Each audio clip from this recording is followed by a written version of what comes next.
Mas. Ayo. Silakan. Ya jelas ini. Yuk kita ngaji-ngaji.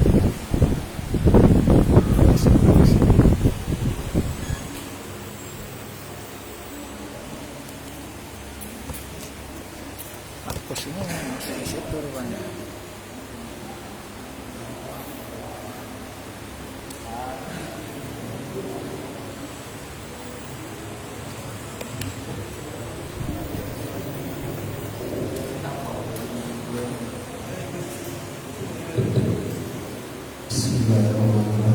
Assalamualaikum warahmatullahi wabarakatuh. Alhamdulillah, nahmaduhu wa nasta'inuhu wa nastaghfiruh wa na'udzu billahi min shururi anfusina wa min sayyiati a'malina. Man yahdihillahu fala mudilla lahu wa man yudlil fala hadiya lahu. Bapak dan Ibu yang sedang salat berjamaah kepada Allah, puji syukur kita kepada Allah, sekaligus salawat dan salam kita naikkan dengan salawat dan salam kepada Rasulullah SAW. Semoga kita mendapatkan rahmat Allah dan semoga Allah selalu mengikuti bertawabur diri seperti saat sekarang ini, dan kita mendapatkan syafaat dari akhir. Pada malam ini sebagaimana biasanya di tempat akan diisi oleh Ustaz Arianto dan sahabat beliau sudah berada kita dan akan mengisi kajian materi tahun. Insyaallah kita langsung saja, kita harapkan beliau bisa memberikan tausiah kepada kita. Wassalamualaikum warahmatullahi wabarakatuh. Waalaikumsalam.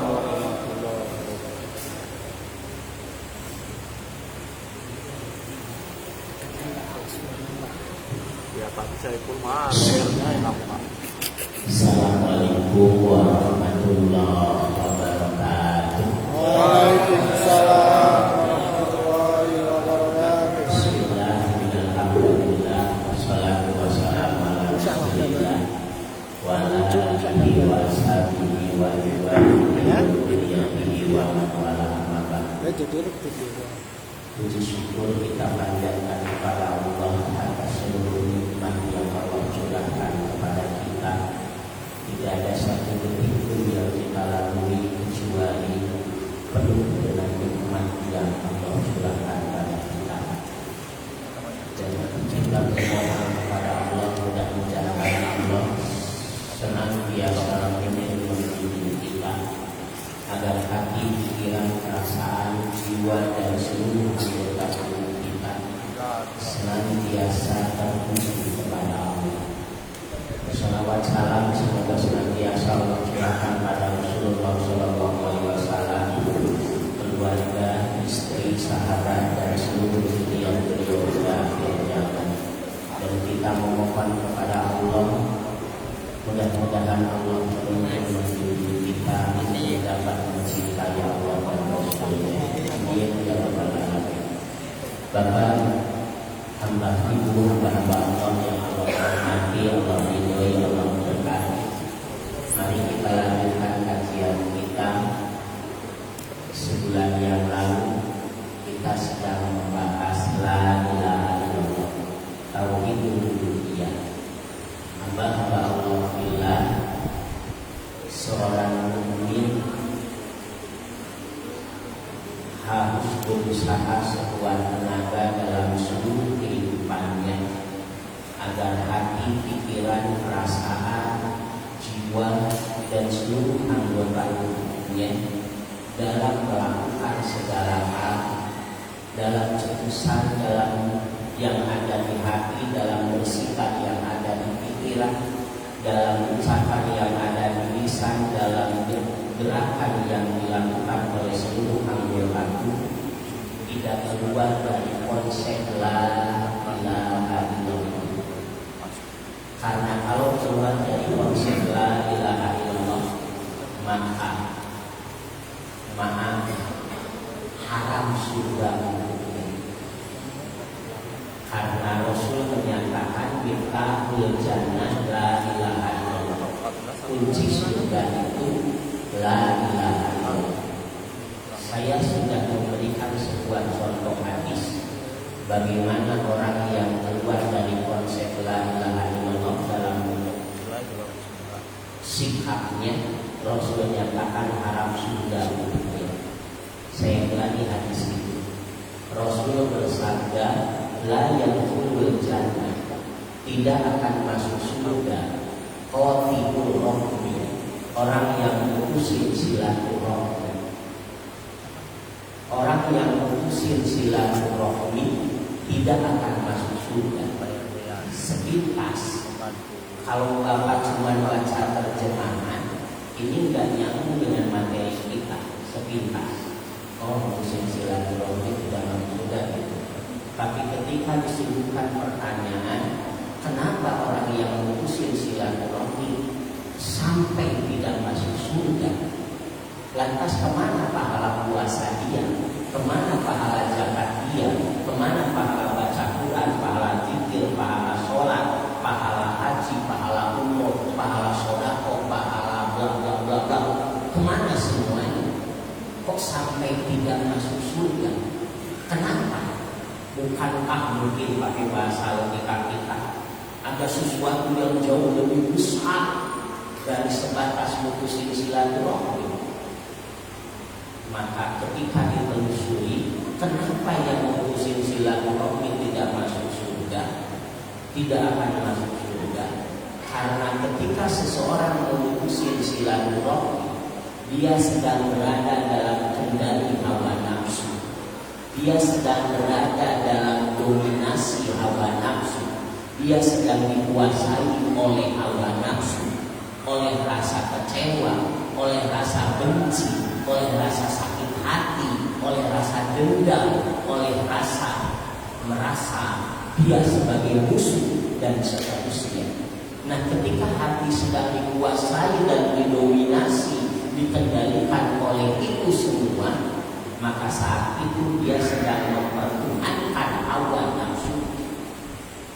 Allah berfirman di Quran, "Aro'aita, tahukah kamu man ada orang itakhoda yang telah menjadikan hawa ilahahu, itakhoda yang telah menjadikan ilahahu sebagai Tuhannya, ilah sebagai Tuhannya, hawahu, hawa nafsunya."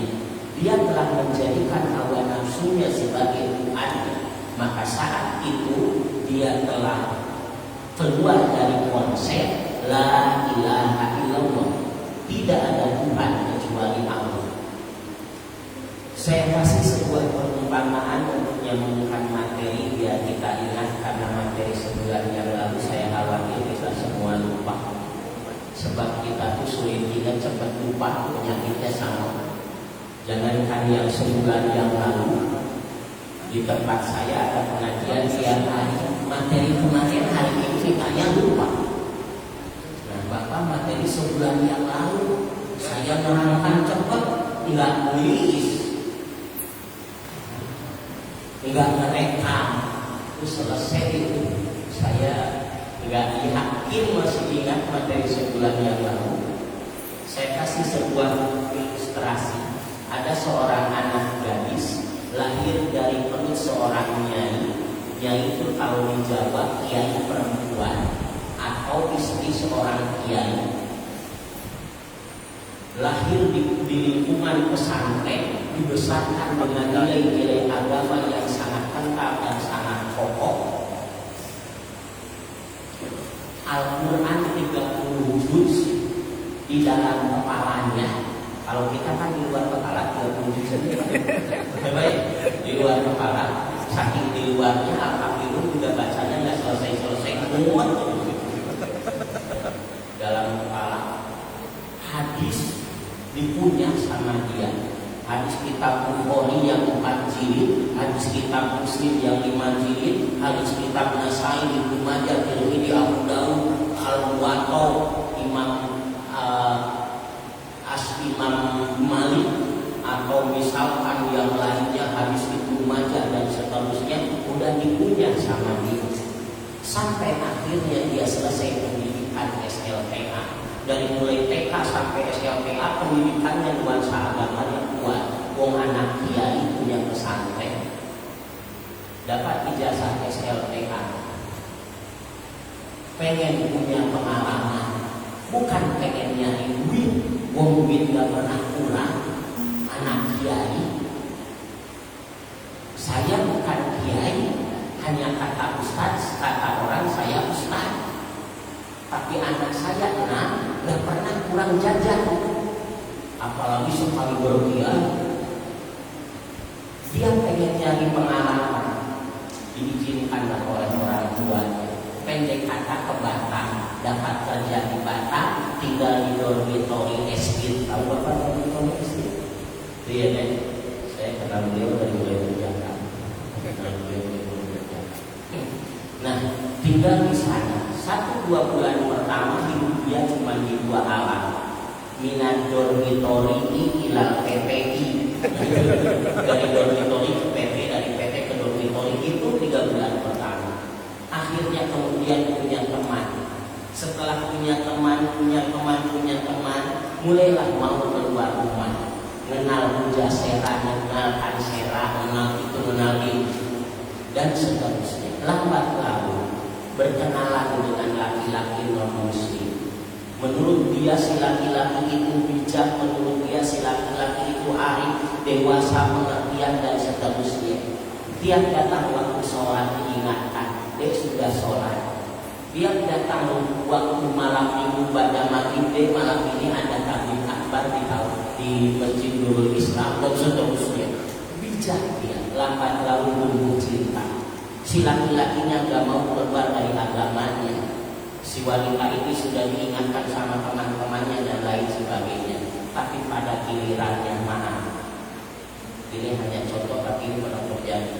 Si wanita ini keluar dari Islam, ngikutin si laki-lakinya. Paham? Pertanyaan saya, apakah si wanita ini pindah agama karena masalah agama? Bukan, dia dididik dari kecil sampai dewasa ngerti agama. Apakah dia pindah agama ganti Tuhan dari Allah kepada yang dipertuhankan oleh si laki-laki itu karena masalah Tuhan? Juga bukan, karena dia meyakini sepenuhnya tidak ada Tuhan kecuali Allah. Wong dari kecil dia ngerti betul ayat Quran 37 dalam kepalanya, habis ibunya. Tapi dia ganti Tuhan, dia pindah agama, faktor perasaan cinta kepada si laki. Jadi Tuhan dia sebenarnya siapa? Apakah yang dipertuhankan si laki-laki Tuhan dia? Bukan. Tuhan dia adalah perasaan cinta. Wong pindah agama ganti Tuhan pun bukan karena masalah agama, juga bukan karena masalah Tuhan, karena perasaan cinta yang tidak tertahankan. Berarti Tuhan dia siapa? Aro'aita man ittakhadha ilahahu hawahu. Tahukah kamu ada orang yang telah menjadikan hawa nafsunya sebagai Tuhan? Nah, hamba-hamba Allah bilang, maka orang yang memutuskan silaturahmi, kata Rasul, la yadkhulul jannah qatilur rahmi, tidak akan masuk surga orang yang memutuskan silaturahmi. Jadi inti masalahnya bukan memutuskan silaturahminya, tapi apa yang latar belakangi dia memutuskan silaturahmi, yaitu dikuasai oleh amarah, hawa nafsu, rasa kecewa, rasa benci, rasa sakit hati, dan seterusnya. Ini hamba-hamba Allah ini. Maka sekali lagi, seorang mukmin dalam perjalanan hidupnya, selama hidupnya, dia harus berusaha agar ucapannya, seluruh perbuatannya, apa yang didengarnya, apa yang dilihatnya, apa yang dipegangnya, apa yang dilakukannya, apa yang terbersih di pikirannya, apa yang tercetus di hatinya, tidak boleh keluar dari konsep la ilaha illallah. Keluar dari konsep la ilaha illallah, konsekuensinya sangat berat. Oleh karena itu, ilmu yang terwajib dari semua ilmu yang harus dipelajari adalah ilmu tauhid. Ilmu yang terwajib dari semua ilmu. Jika kita mengukur wajib mana belajar ilmu A, ilmu B, dan ilmu C dan seterusnya, adalah ilmu tauhid. Allah menurunkan ajaran agama selama 23 tahun ke Rasulullah. Tidak langsung mengajarkan zakat, tidak langsung mengajarkan puasa, tidak langsung merintah sholat, haji dan lain sebagainya. Tapi yang Allah ajarkan adalah tauhid dulu. Iqra bismi rabbika. Kalimat bismi rabbika yang jadi tauhid. Iqra, baca. Tapi jangan hanya sekadar membaca. Kalau hanya sekadar membaca, hanya sekadar mengandalkan otak, hanya bertumbuh pada otak, hanya bersandar pada otak, kamu akan mempertuhankan otak. Kamu akan menolak keberadaan Sang Maha Pencipta. Kamu akan menolak segala sesuatu yang tidak bisa masuk akal. Kamu akan menolak segala sesuatu yang tidak bisa dicerna oleh pikiran. Kalau hanya sekedar ikrar, tapi kalimatnya ikrar dimodali dengan bismillah, dengan nama Tuhan. Ini tauhid pertama. Hamba-hamba Allah fillah, sehingga mohon maaf, sekali lagi, hukum bertauhid adalah fardu ain. Hukum bertauhid fardu ain. Kalau sholat sehari 5 kali 17 rakaat, ya Pak, yang wajib. Tapi kalau bertauhid, dia wajib 24 jam. Sehingga rukun Islam yang pertama bukan sholat, bukan zakat, bukan puasa, bukan haji. Tapi rukun Islam yang pertama adalah syahadat. Rukun Islam yang kelima haji. Wajar, karena haji cuma sekali seumur hidup, itu pun kalau mampu. Rukun Islam yang keempat boleh dibalik zakat atau puasa Ramadan. Wajar, karena zakat dilakukan andai punya, andai mampu. Ya, paling-paling yang bisa kita lakukan mah zakat fitrah aja. Ya baik, tuh zakat emas. Yang punya emas di rumah, yang dipunya istri saya adalah Mas Ilham, anak pertama. Maaf, ada namanya. Saya nggak bermaksud. Namanya siapa? Jujur, 25 tahun saya di Batam, saya belum pernah zakat emas. Kung istri saya tidak punya emas 1 gram pun saya nggak belikan. Emas yang mau dijakatin yang mana? Yang jelas anak saya namanya Mas Mun, anak pertama. Mas Munir, panggilnya Mas Mun. Nah, satu, zakat mal. Wong hartanya dari dulu gak nyampe besok. Hari ini didapat, hari ini sorenya dikasihkan istri, besoknya jadi dimakan. Gitu. Oke, misalkan hari ini dicari, besok dimakan. Zakat apa lagi? Zakat ternak. Ternak kecoa gitu. Zakat apa lagi? Zakat pertanian. Kita tak punya apa-apa, kecuali tanaman seledri di depan rumah sama tanaman cabai. Pantas jadi rukun Islam yang keempat. Rukun Islam yang ketiga, puasa Ramadan. Lebih banyak dari zakat, karena dia 30 hari atau 29 hari 1 bulan dalam 1 tahun. Rukun Islam yang kedua, sholat. Karena sholat 17 rakaat sehari lebih banyak daripada puasa. 5 kali 5 waktu sehari lebih banyak daripada puasa. Tapi kenapa rukun Islam yang pertama syahadat?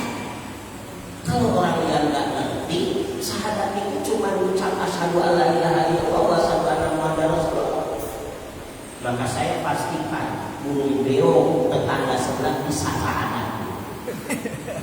Woi, ada burung beo. Assalamualaikum, bisa. Tinggal dilatih ucap syahadat ya. Kalau syahadat maknanya hanya sekedar ucap. Tapi itu non muslim masuk Islam itu gerbangnya saja. Gerbang untuk masuk Islam, pintu untuk masuk Islam ucap 2 kalimat syahadat. Ya, setelah itu harus mempelajari apa itu syahadat dan seterusnya.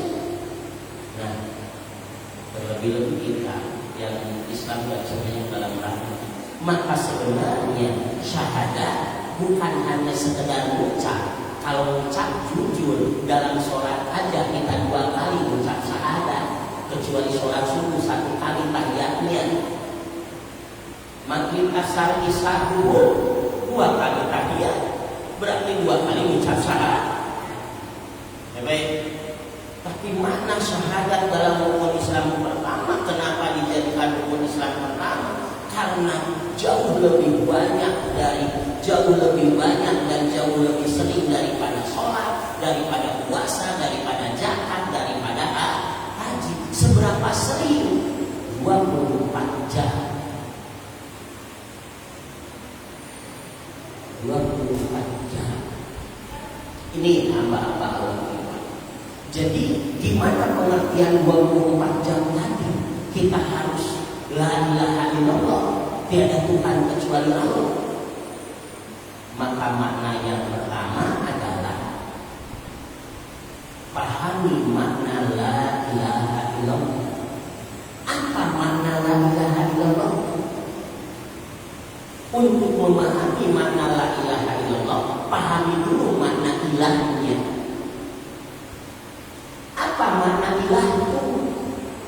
Makna ilah itu sesuatu yang menguasai, sesuatu yang mendominasi, sesuatu yang mengendalikan. Itu ilah. Ayatnya tadi sudah disampaikan. Aro'aita manita khoda ilahahu hawahu. Tahukah kamu ada orang yang telah menjadikan hawa nafsunya sebagai Tuhannya? Menjadikan hawa nafsu sebagai Tuhan kan berarti bukan sujud, bukan ruku ke hawa nafsu, tapi pengertiannya diri dikuasai oleh hawa nafsu, diri didominasi oleh hawa nafsu, diri dikendalikan oleh hawa nafsu. Ya Pak ya. Kalau Bapak guru TPA, TPQ atau ibu ada yang guru TPQ, mungkin hafal kalimat singkat ini. La ta'udhu talakal jannah. Hafal Pak? Hafal. Ibu yang ada yang ngajar TPQ, hafal nggak? Atau diajarkan kepada kita kalimat ini? La ta'udhu talakal jannah. Jangan marah untukmu surga. Gitu ya Pak? Paham nggak Bapak hadis ini? Jangan marah. Kalau kamu mampu untuk surga. Kenapa? Kemampuan mengendalikan diri agar tidak marah mendapatkan surga. Kenapa? Karena kemampuan mengendalikan diri agar tidak marah, dan kalau marah agar cepat reda, dan kalau marah tidak berkepanjangan jadi dendam dan sakit hati serta seterusnya. Karena itu adalah usaha yang sangat hebat untuk agar diri tidak dikendalikan oleh amarah, agar diri tidak didominasi oleh amarah, agar diri tidak dikuasai oleh amarah. Ketika diri dikuasai, didominasi, dikendalikan oleh amarah, saat itu siapa Tuhan dia? Hawa nafsu. Saat Tuhan dia hawa nafsu, terus saat marah, jantung kumat, mati. Kira-kira Tuhan dia saat mati siapa? Orang lain nggak tahu, tahunya dia terserang jantung meninggal aja. Ya, tidak tahu sisi batinnya, tapi Allah Maha tahu dia sedang dikuasai amarah, dia sedang mempertuhankan hawa nafsu yang menjadi Tuhannya saat itu hawa nafsu.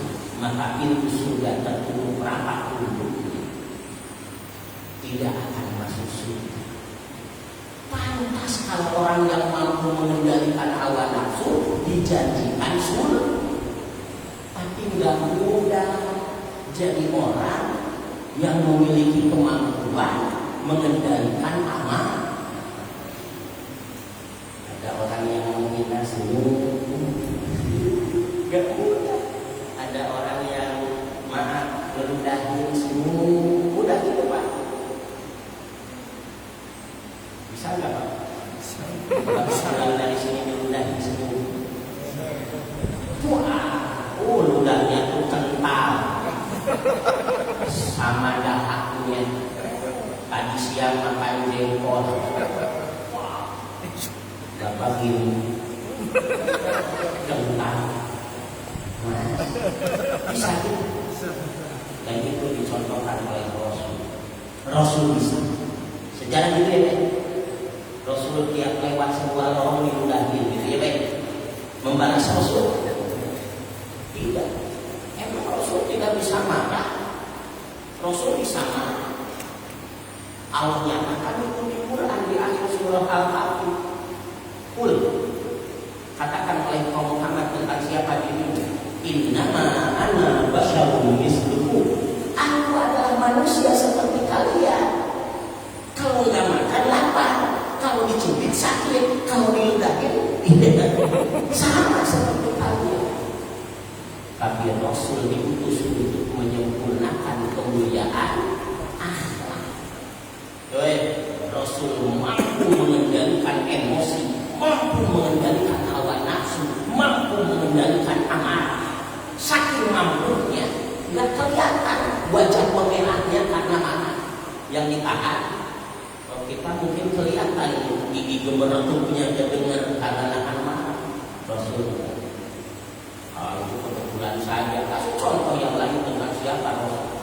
Ada seorang kakek tua Yahudi buta, ngemis di pinggiran pasar. Pernah dengar Pak? Dia pagi oleh Rasul dibawakan makanan disuapin. Sambil disuapin si kakek tua itu ngajak ngobrol ke Rasul. Dia tidak tahu bahwa itu Muhammad. Dijelek-jelekan Rasulullah, dicaci maki dan lain sebagainya. Yang dicaci maki lagi nyuapin. Kalau itu terjadi sama bapak kapal Allah Terbang tapi Rasul itu Pak enggak, besoknya datang lagi nyuapin lagi. Allahu Akbar. Ini Rasul teladan yang sangat sulit kita tiru ya Pak. Tapi harus belajar. Rasul mengendalikan hawa nafsu. La taqdum hal bagimu sudah kalau kamu mampu mengendalikan hawa nafsu. Maka Rasul ngasih triknya, mengajarkan ke kita bagaimana agar kita jadi manusia yang luar biasa mulianya di sisi Allah. Rasul mengajarkan bagaimana agar kita tidak mudah marah. Rasul mengajarkan bagaimana agar kita kalau sedang marah cepat reda marah. Bagaimana kalau kita dikecewakan oleh orang cepat mampu menetralisir rasa kecewa sehingga senyum dan senyum. Rasul mengajarkan. Dan jujur kalau teorinya saya bisa, hanya prakteknya ini ngos-ngosan. Prakteknya ngos-ngosan, teorinya saya bisa menerangkan. Kita kasih contoh bagaimana agar tidak mudah marah. Rasul menjawab, paksir siang, perbanyak puasa, minimal seminggu 2 kali puasa setiap habis. Silakan Bapak renungkan puasa Ramadan. Ketika sedang puasa Bapaknya mampu mengendalikan emosinya, mampu mengendalikan diri. Kata Rasul, satu puasa.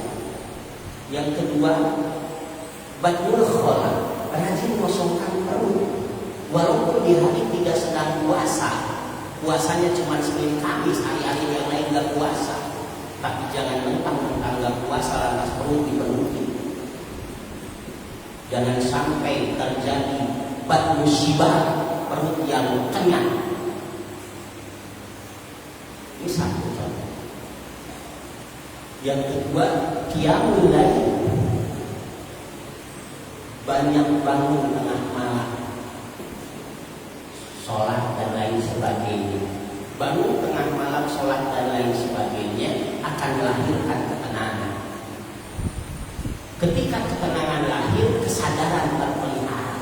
Ketika kesadaran terpelihara, akan sangat sulit terpancing emosi karena kesadaran terpelihara.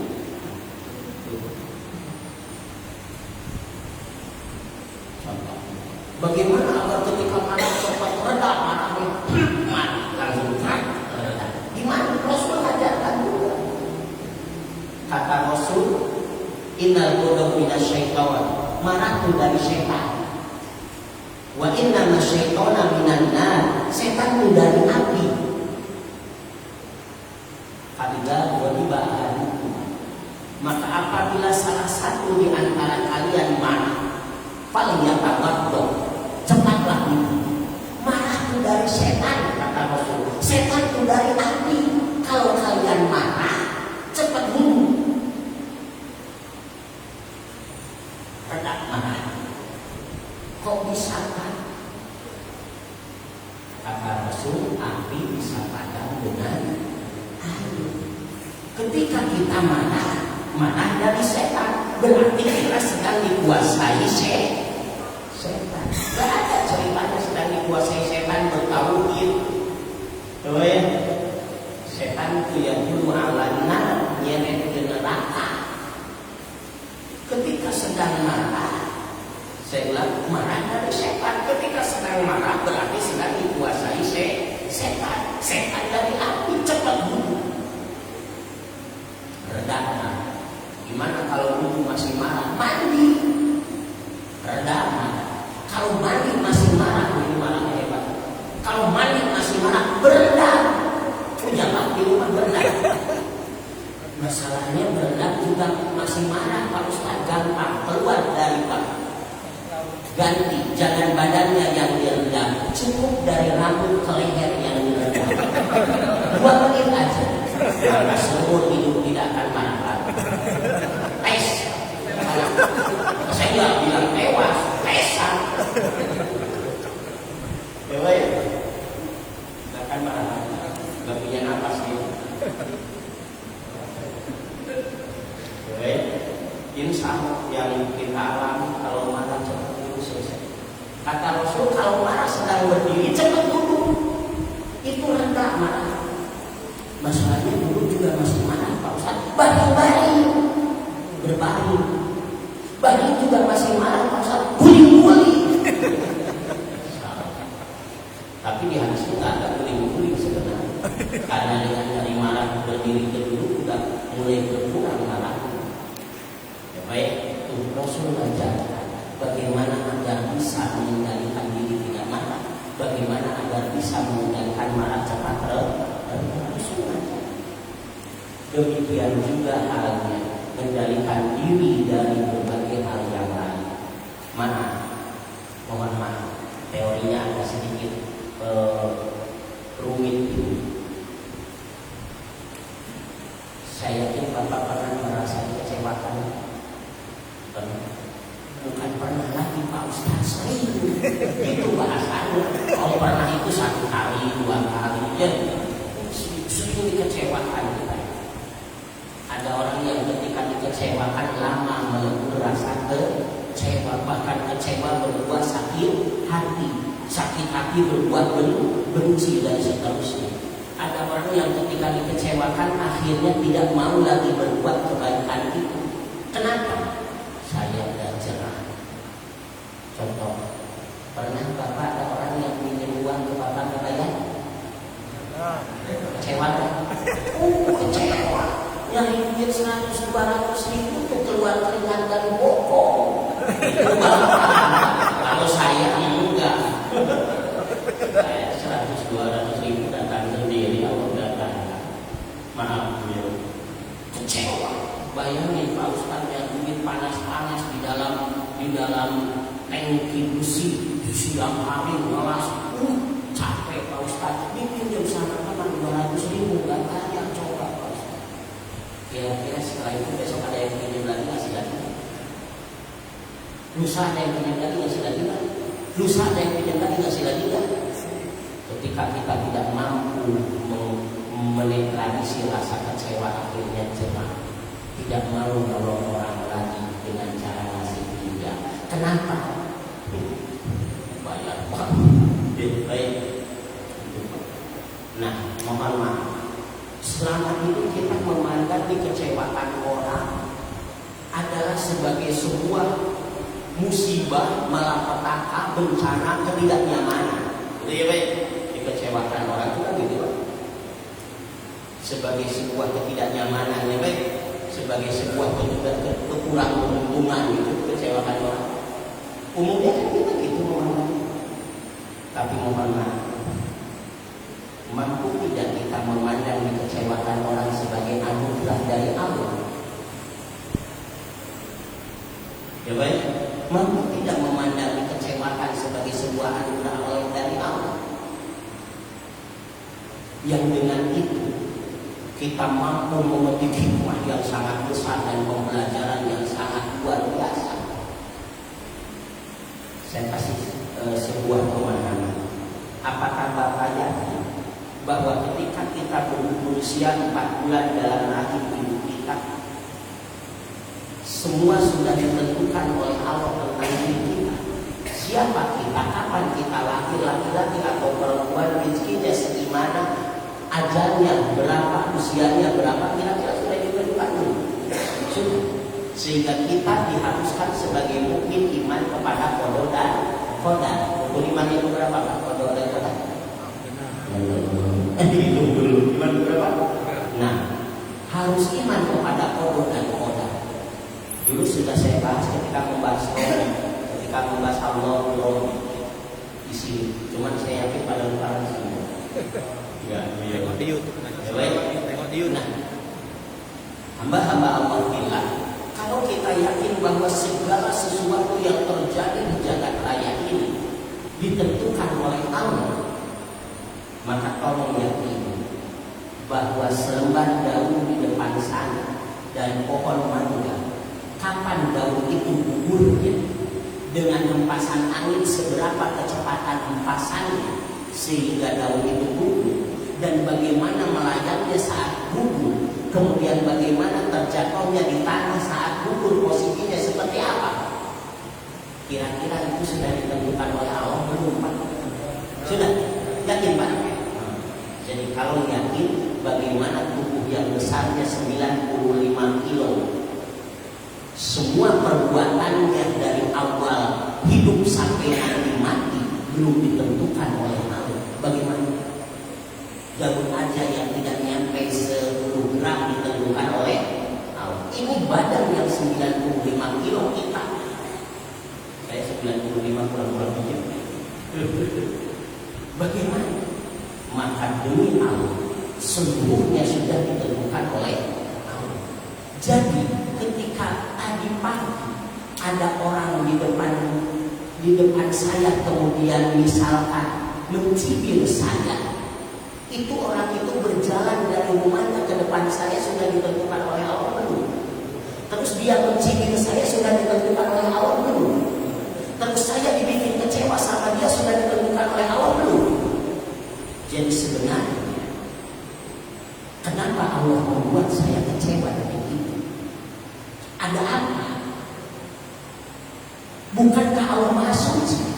Suci dari kesalahan, suci dari kedoliman, suci dari ketidakmampuan, suci dari ketidakadilan.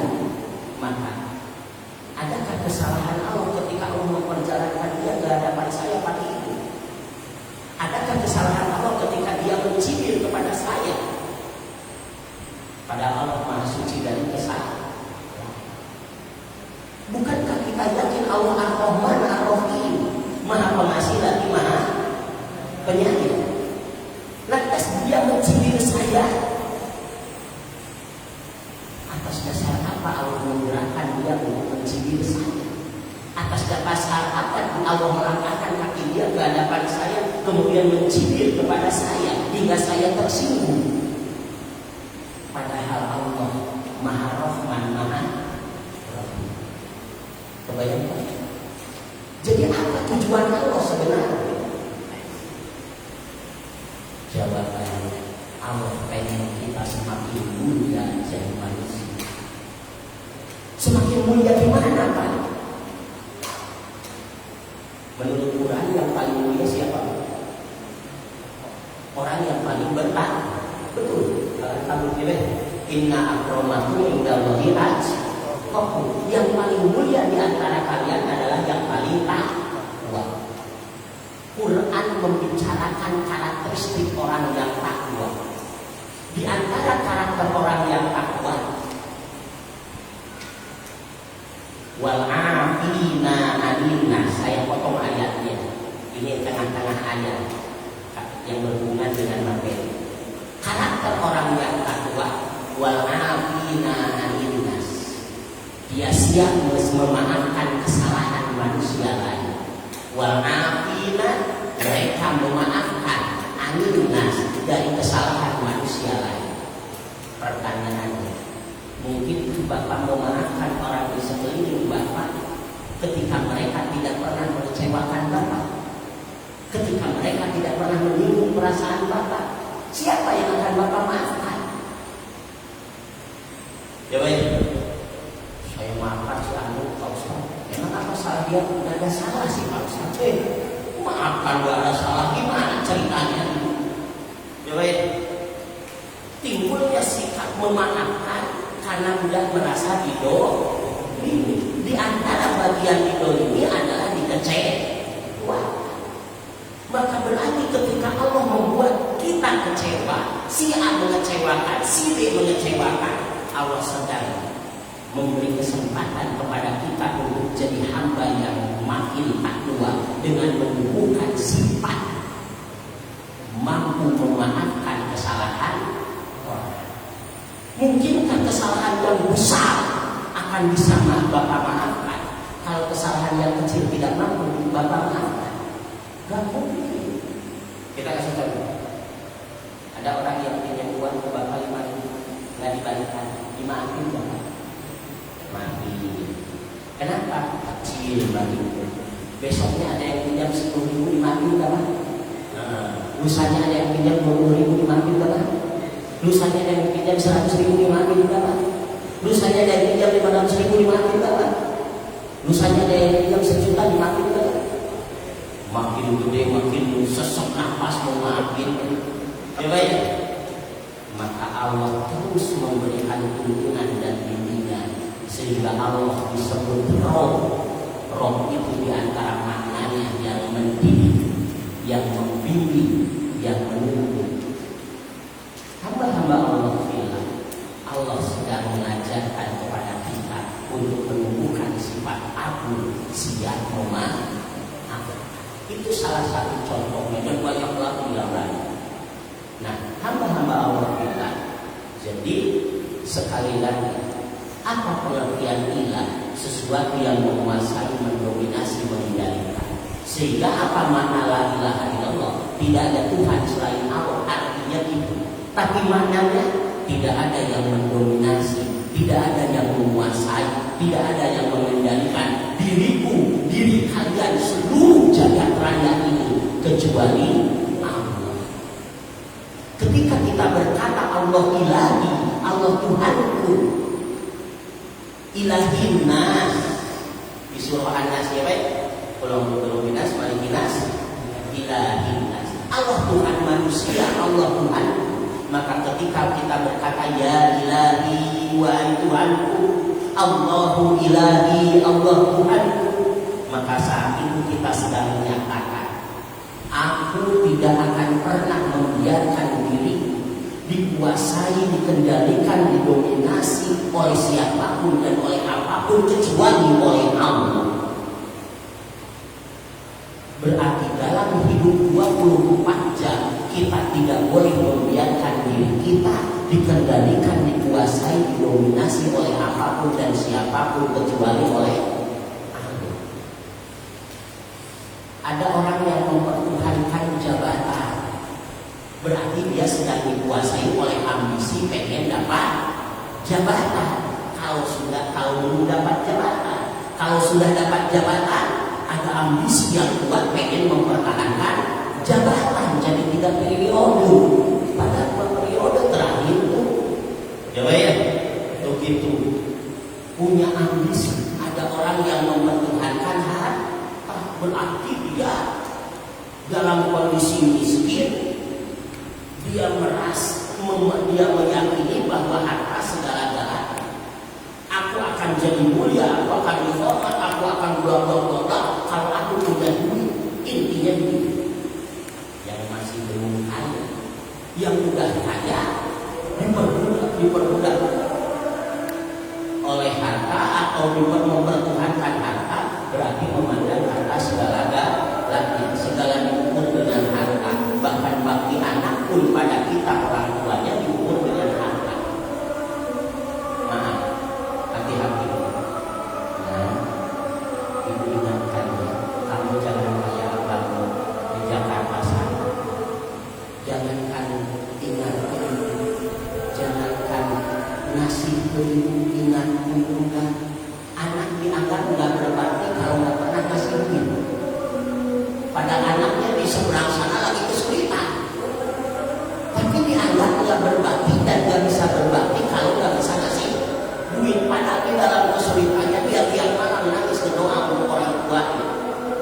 Tapi itu sekarang ya baik, hamba-hamba Allah fillah, sehingga kewajiban kita yang pertama dalam la ilaha illallah, bertauhid kepada Allah adalah miliki kemampuan untuk mengendalikan diri, hingga diri tidak dikendalikan oleh apapun dan siapapun kecuali oleh Allah. Miliki kemampuan mengendalikan amarah, miliki kemampuan mengendalikan keinginan, miliki kemampuan mengendalikan hawa nafsu, miliki kemampuan mengendalikan syahwat dan seterusnya. Al-Quran dengan sangat jelas bahwa penghuni surga yang dipersilahkan masuk surga adalah orang yang memiliki kemampuan mengendalikan hawa nafsu. Wa amma man khafa maqama rabbih wa nahan nafsa 'anil hawa fa innal jannata hiyal ma'wa.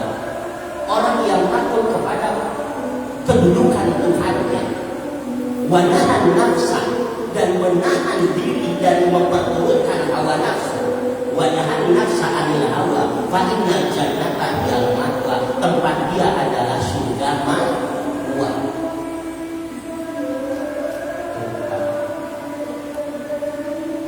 Ya ayyatuhan nafsul mutmainnah di akhir al-fajr. Jiwa yang tenang, kembalilah kepada Tuhanmu dengan ridho-ridho, masuklah ke dalam golongan hamba-hambaku, wa dukhulil jannati, masuklah ke surgaku.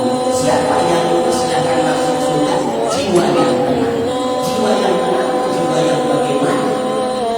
Jiwa yang memiliki kemampuan mengendalikan hawa nafsu.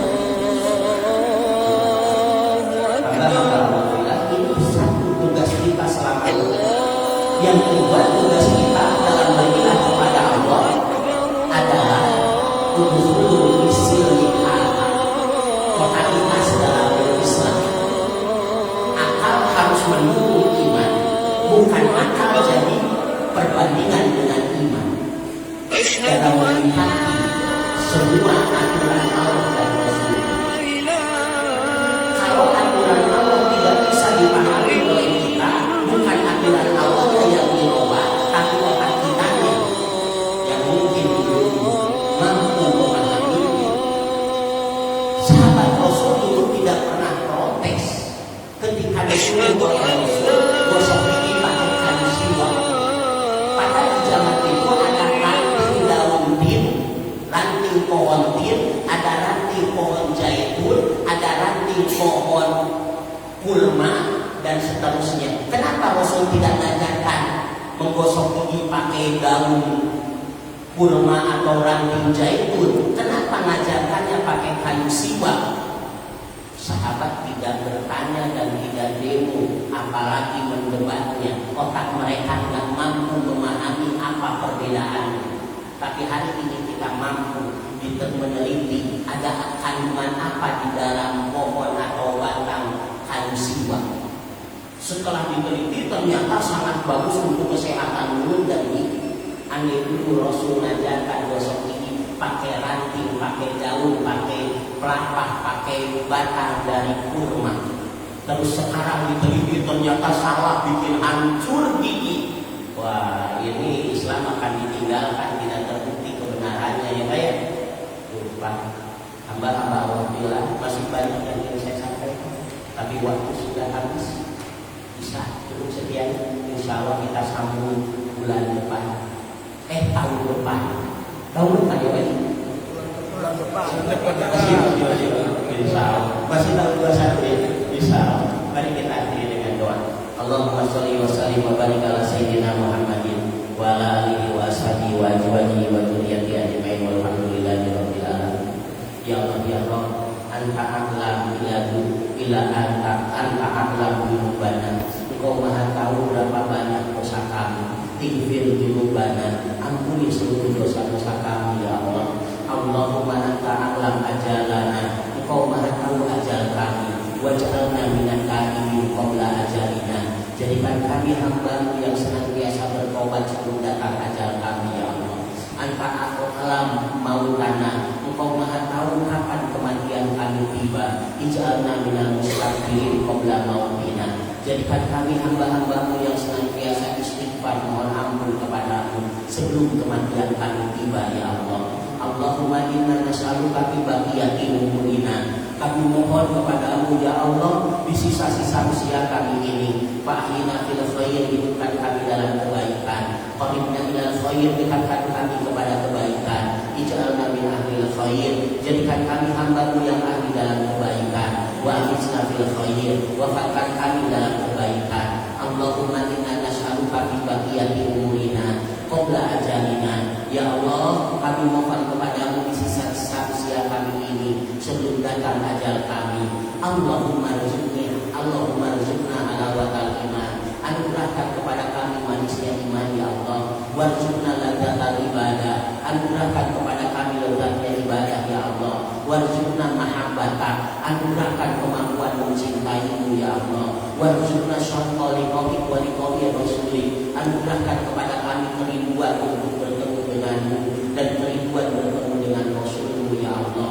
Ya Allah ya Rabbana, ikhtim lana bi husnil khatimah, wafatkan kami dengan akhir hayat yang baik ya Allah. Wakhtim lana wa lisanana radhun bi dzikrika, wafatkan kami ketika lisan kami sedang basah menyebut nama-Mu ya Allah. Wakhtim lana wa qulubana istiqalan bi dzikrika, wafatkan kami ketika hati kami sedang sibuk mengingat-Mu dan berzikir kepada-Mu ya Allah. Wakhtim lana wa jawarihana fi ibadatika, wafatkan kami ketika seluruh anggota tubuh kami sedang bersibuk bersujud beribadah kepada-Mu ya Allah. Hawwin alaina fi sakaratina, mudahkan sakaratul maut kami ya Allah. Sahilana min qawli la ilaha illallah fi sakaratina, mudahkan kami mengucap la ilaha illallah dalam sakaratul maut kami. Waghfir lana ba'da mautina, ampuni kami setelah kematian kami nantinya ya Allah. Wa na'udzubika min su'il khatimah, kami berlindung kepadamu dari akhir hayat yang jelek ya Allah. Wa na'udzubika min ghalabatil dain fi sakaratina, kami berlindung kepadamu dari lilitan utang dalam sakaratul maut kami ya Allah. Wa na'udzubika min fitnatil mahya wan mamat, kami berlindung kepadamu dari fitnah kehidupan dan fitnah setelah kematian ya Allah. Wa na'udzubika min azabil qubur wa min azabin nar, kami berlindung kepadamu dari siksa kubur dan siksa neraka ya Allah. Wa na'udzubika min fitnatil masiihid dajjal, kami berlindung dari fitnah Masih ad-Dajjal. Wa na'udzubika min fitnati akhir zaman, kami berlindung kepadamu dari fitnah akhir zaman ya Allah. Rabbana atina fid dunya hasanah wa fil akhirati hasanah wa qina adzabannar. Wa sallallahu ala sayyidina Muhammadin wa ala alihi wa ashabihi ajmain. Subhana rabbika rabbil izzati amma yasifun, salamun alal mursalin, walhamdulillahi rabbil alamin. Barakallah. Besar harapan kita Allah menjaga doa kita semua. Mari kita akhiri dengan doa kafaratul majlis.